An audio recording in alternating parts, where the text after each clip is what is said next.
Yes, good morning students. As we have studied different aspects of all the tenses, let us see the common errors in the use of tenses. It has been commonly observed that many people commit errors while speaking. और अक्सर ये लोगों का कहना होता है कि बोलते समय कुछ नहीं होता, ग्रामर सब चलता है। आपको ऐसा बिल्कुल नहीं बोलना है, क्योंकि ग्रामर के बिना कोई लैंग्वेज होती ही नहीं। ऐसा वही लोग बोलते हैं कि जिनको इंग्लिश आती नहीं, जिसको लैंग्वेज का सही जगह पर सही प्रयोग नहीं आता, वही लोग बोलते हैं कि ग्रामर का कोई मीनिंग नहीं होता। क्योंकि हमने टेंसेस को अच्छे से समझा है, अब हम देखेंगे कि कहाँ कहाँ पर लोग गलतियाँ करते हैं जो हम नहीं करें। जैसे I have read this news yesterday, अक्सर लोग बोल देते हैं I have done this yesterday. No, जब भी येस्टरडे का प्रयोग करेंगे तो आप केवल सेकंड फॉर्म का प्रयोग करेंगे। तो I read this news yesterday, यहाँ पर आप हैव का प्रयोग नहीं करेंगे। जैसे I have played cricket yesterday, नहीं, आई प्लेड क्रिकेट येस्टरडे। तो we have to use only second form when yesterday is there. What you want, ये भी कॉमनली लोग बोल देते हैं, ये गलत है। इसके साथ आपको हेल्पिंग वर्ब लगाना ही है। जब क्वेश्चन मार्क है तो व्हाट डू यू वांट। ऐसे ही वेयर यू प्लेड, गलत, अक्सर लोग बोलते हैं। तो आप इसके अंदर, क्योंकि पास्ट टेंस है, क्वेश्चन मार्क है, तो हम डिड का प्रयोग करेंगे, और डिड का प्रयोग करेंगे तो फर्स्ट फॉर्म का प्रयोग करेंगे। तो वेयर डिड यू प्ले। ऐसे ही जैसे वेयर यू वेंट नहीं कह सकते, where did you go. Yes, what it means, ऐसा भी अक्सर बोला जाता है। आप बोलेंगे व्हाट डज इट मीन, ये क्योंकि ये क्वेश्चन मार्क है तो आपको हेल्पिंग वर्ब लगाना ही है। तो what does it mean. What she was doing, वही गलती जो अक्सर बार बार लोग करते हैं, व्हाट शी वॉज डूइंग नहीं, व्हाट वॉज शी डूइंग। जैसे व्हाट शी वॉज राइटिंग नहीं, what was she writing, was को हम पहले लेंगे। वेयर यू प्लेड येस्टरडे, अब आप खुद सोचिए इसमें क्या सही उचित प्रयोग होना चाहिए। तो आप कहेंगे इसमें where did you play yesterday. क्यों? क्योंकि वो येस्टरडे है तो फर्स्ट फॉर्म ही लगाना है, क्वेश्चन मार्क है तो हमें डिड ही लगाना है। I did my work when he came, ये गलत है। जैसे मैंने अपना काम किया जब वो आया, ऐसा नहीं कहते, हम बोलेंगे I was doing my work when he came. जैसे ऐसा नहीं कह सकते I read the Gita when he came, आप बोलेंगे I was reading the Gita when he came. We watched TV at this time yesterday, जब हमने एट दिस टाइम कहा तो इसका मतलब पास्ट कॉन्टिन्यूअस से है कि हम कल इस समय टीवी देख रहे थे। तो we were watching TV at this time yesterday. जैसे we read the Bible at this time yesterday, no, we were reading the Bible at this time yesterday. He plays table tennis since morning. आप देखिए since आ गया तो हम pledge नहीं कह सकते हैं, वह सुबह से टेबल टेनिस खेल रहा है तो he has been playing table tennis since morning. यदि यहां पर होता he reads the Bible since morning, no, he has been reading the Bible since morning. Mohit get up early in the morning, ये आप उसकी हैबिट को बता रहे हैं कि वो बहुत जल्दी उठता है मोहित सुबह। तो आप इसके लिए हम क्या यूज करेंगे, ये रेगुलर एक हैबिट है, एक फैक्ट है उसकी लाइफ में। तो आप कहेंगे मोहित गेट्स अप। आपने सीखा था ही शी इट या किसी भी थर्ड पर्सन के साथ जो नेम हो उसके साथ हम फर्स्ट फॉर्म के साथ ऐसे इस लगाते हैं कोई भी हैबिट बताने के लिए। तो Mohit gets up early in the morning. She is taking exercise every day, जब हमने एवरी डे कहा तो ये प्रेजेंट इंडेफिनिट को बताता है। इसमें हमने सीखा था कि इसमें हम फर्स्ट फॉर्म के साथ ऐसे इस लगाएंगे जब ही शीट हो। तो she takes exercise every day. The thief run away before the police came, ये हमने पास्ट परफेक्ट में सीखा था कि दो घटनाएं जब होती हैं कि जैसे चोर भाग चुका था पुलिस के आने से पहले, तो जो काम हो चुका था उसके लिए हम पहले कहते हैं हैड और थर्ड फॉर्म, फिर सेकंड फॉर्म। फिर सेकंड फॉर्म तो ठीक लगा हुआ है, लेकिन the thief had run away before the police came, ये उसी बात से संबंधित है जैसा हमने किया था कि डॉक्टर के आने से पहले रोगी मर चुका था। तो the patient had died before the doctor केम।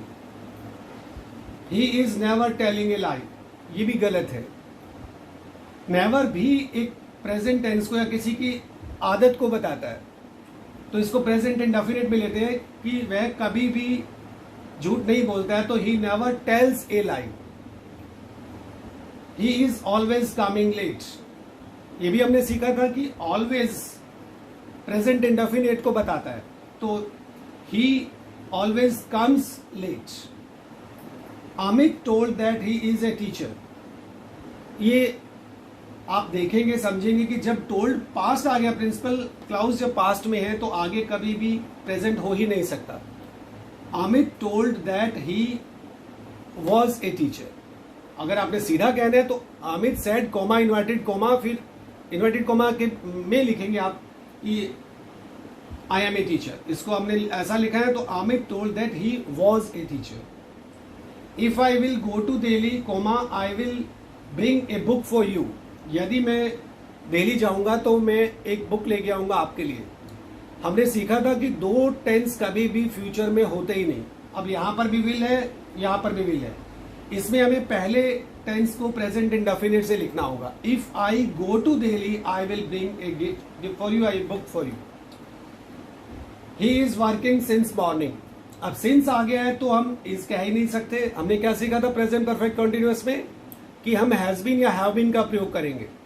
तो ही है तो हम इसके लिए क्या लगाएंगे, has been. He has been working since morning. He told that he can do that work. अब वही बात है, टोल्ड आ गया शुरू में तो यहां कैन हो ही नहीं सकता. He told that he could not do that work. Past है तो आगे पास्ट ही रहेगा. I have been doing this work since 2 days. हमने क्या सीखा था कि 2, 4, 5 दिनों के लिए हम सिंस का प्रयोग नहीं करेंगे, हम फॉर का प्रयोग करेंगे. तो I have been doing this work for 2 days. लेकिन यहां पर अगर क्लियर होता है, जैसे आज मान लीजिए 18 अप्रैल है, अगर हम ये कहते हैं कि 16 अप्रैल से कर रहा हूं तो हम कहते I have been doing this work since 16 April. What you were doing since morning. ये गलत है क्योंकि since आ गया है तो what you were तो हो ही नहीं सकता. What have you been doing since morning. आप सुबह से क्या कर रहे हैं, हमने किसमें सीखा था, प्रेजेंट परफेक्ट कॉन्टिन्यूअस में सीखा था. I completed my work before my teacher came. अब बिफोर वाली सेंस को आपने सीखा था पास्ट परफेक्ट में कि मैं अपना काम कर चुका था टीचर के आने से पहले. तो कर चुका था हमने क्या सीखा था, पहले हैड और थर्ड फॉर्म लगाएंगे फिर बाद में सेकंड फॉर्म. तो इसमें क्या आएगा कि I had completed my work before my teacher came.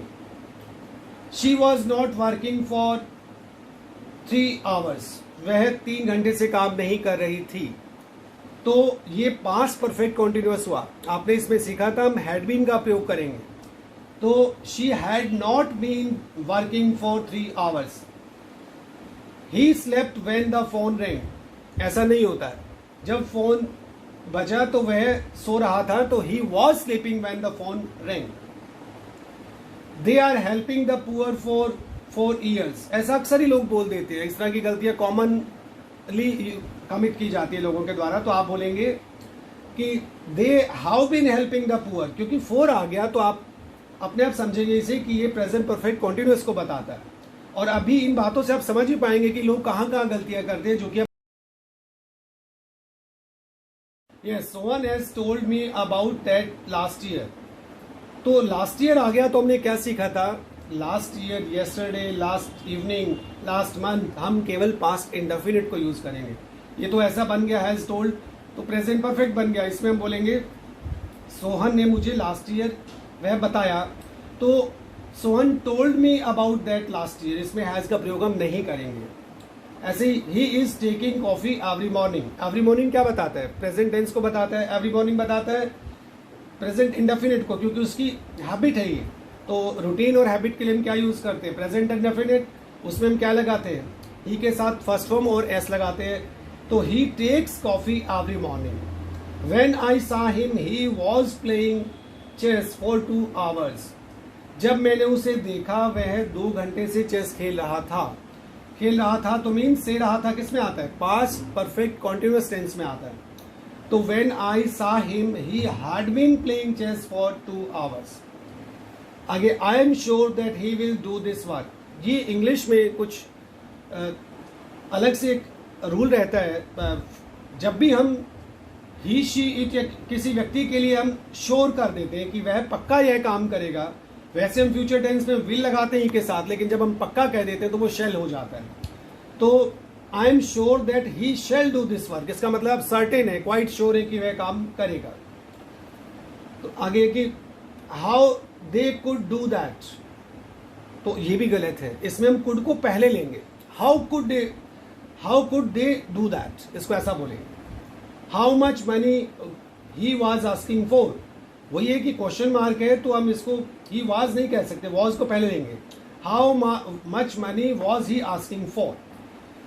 तो ये हमने कुछ ऐसे कॉमन सेंटेंसेस लिए जहां लोग अक्सर गलतियां करते हैं, क्योंकि हमने टेंस को सीखा है, क्योंकि हम लैंग्वेज की बात कर रहे हैं, तो क्योंकि हमें आगे कॉम्पिटिशन को भी फेस करना है, तो हमें करेक्ट ही बोलना है। और जिनको आप कह सके कि आप करेक्ट करें तो उनको आप बोलें, जिनको नहीं कह सकते उसको नहीं।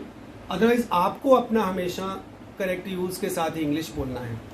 तो मैं उम्मीद करता हूँ आज के बाद टेंसेस के स्पीकिंग टर्म्स में आप कहीं गलतियां नहीं करेंगे। हालांकि अभी हम नेक्स्ट पार्ट लेंगे इसका कि वर्ब की फॉर्म्स हम कहाँ कैसे हम फिल करें कि वो एकदम अप्रोप्रिएट आंसर आए। Thanks a lot.